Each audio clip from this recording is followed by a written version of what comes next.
Now the highest paid guard in the NFL, interior offensive lineman Trey Smith for the Kansas City Chiefs.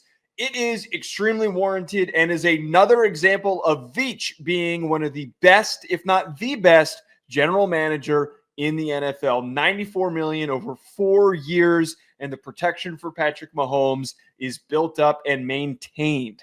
I think, though, here's one thing that we need to talk about with this. Keeping Trey Smith is key. Having Creed Humphreys there is already important, and bringing in Josh Simmons is important. Yeah.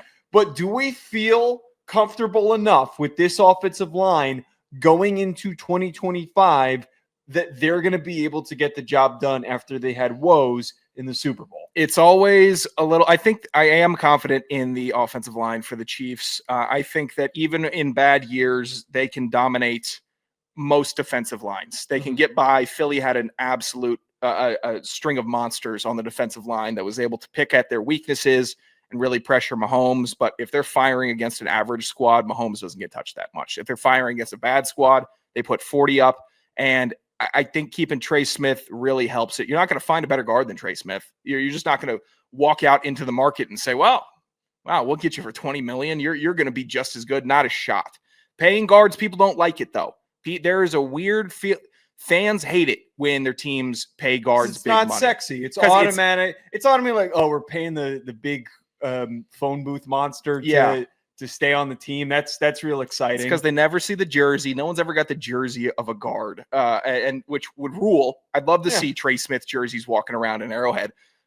It's an unsexy big payment, and people don't like that. I like it. I love it. I love Trey Smith. I love his game, his heavy hands, his quick feet, the way that he is just bonded at the hip with Creed Humphrey. It's perfect for the Chiefs. And Mahomes needs two guys. He needs two guys up front to control the show so he can be Mahomes. And Mahomes is Mahomes when he just can escape or get an extra half second and make that brilliant play. Keeping Trey Smith keeps an extra half second for Mahomes. Right. The big part with me here is, as you just said, it's not a sexy move. It is one that is necessary. I think that a lot of fans do kind of like, you get that feeling from fans where they want the big spend on a receiver. And one could argue that the Chiefs receiver room has been good, but it lacks the big names. Xavier Worthy was great last year, but could they have tried to have been aggressive? Could the money in an already tight cap situation have gone towards more weapons?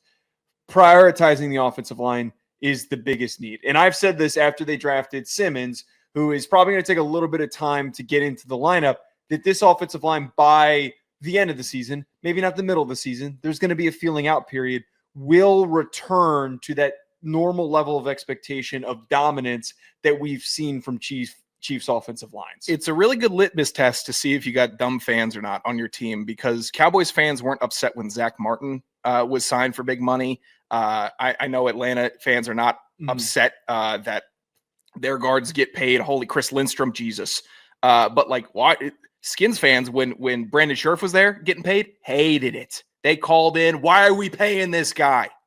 Who do you want? You want Wes Schweitzer to come in and play right guard and be the starter? Can't do it. Can't do it whatsoever. And the Chiefs have been sneaky good in the trenches since having Mahomes. And that comes with having a good defensive line, making their offensive line better. And I think Chris Jones has made Trey Smith. You battle that guy every single day, every camp, learn against him. You could be an all-pro guard. Having those types of dudes, and I think it's super symbiotic in Philly also. That offensive line and defensive line making themselves better. Best thing you could do for your football team is help out the trenches. And if you find a guy, you get lucky, you strike gold, keep that guy because they'll play forever.